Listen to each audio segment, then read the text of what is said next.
Ekasi badawanu fi ekasi Maltu jira bani radio jakasi Ekana badawanu fi ekana Abbatu ekatawanu fi barana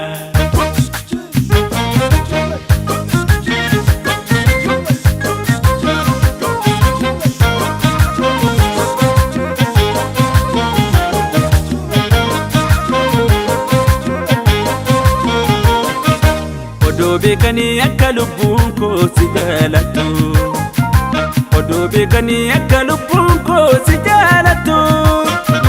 Jiraachuun kee gatii lubbuu kiyyaallee akkana jaaltu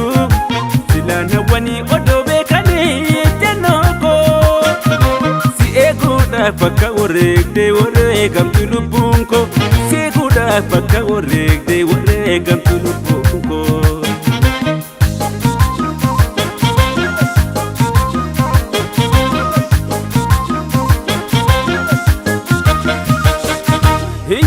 Abdatani lentu burasani Gadi asani gange elmitu ergatani Kamdan damatin karre sani ragle kufe Kanjala labatle subaye Hammamtu karatape Adugana mambane Galgala galan egani Ani fiyatin bannu Bisani badani Rangate manakena Lokater betuni Keen kan abba gajati Rabam nampate jadini Ilmo waqatu dugada Mekamtu dandekida Sila somni sobanyata Gani dugan jirata Rangate manakena Lokater betuni Keen kan abba gajati Rabam nampate jadini Ekasi badawanu fi ekasi Maltu jira bani radio jakasi Ekana badawanu fi ekana Abbatu egatawanu fi barana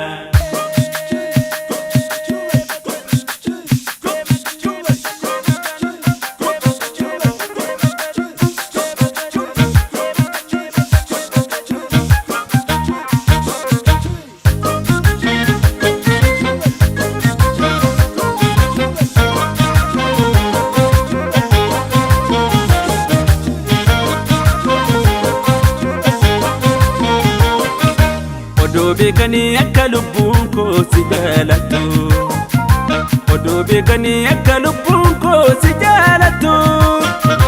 Jiraachuun kee gatii lubbuu kiyyaallee akkana jaaltu Silaan hawwanii odoo bekanii jennoo koo Si eeguudhaaf akka wareegamtu lubbuun koo Si eeguudhaaf akka wareegamtu lubbuun koo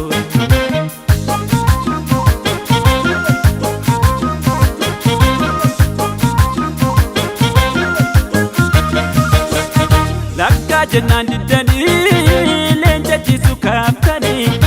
Utaalee gokkee qabnaan keessan jirru gaasanii Karaan kenna qulqulluu abbaa feetan gaafadha Yaaduu maali booressuuf xiqqoollee meeqaanfadha Diigamuu maalli koo dhugaadhaan ijaarame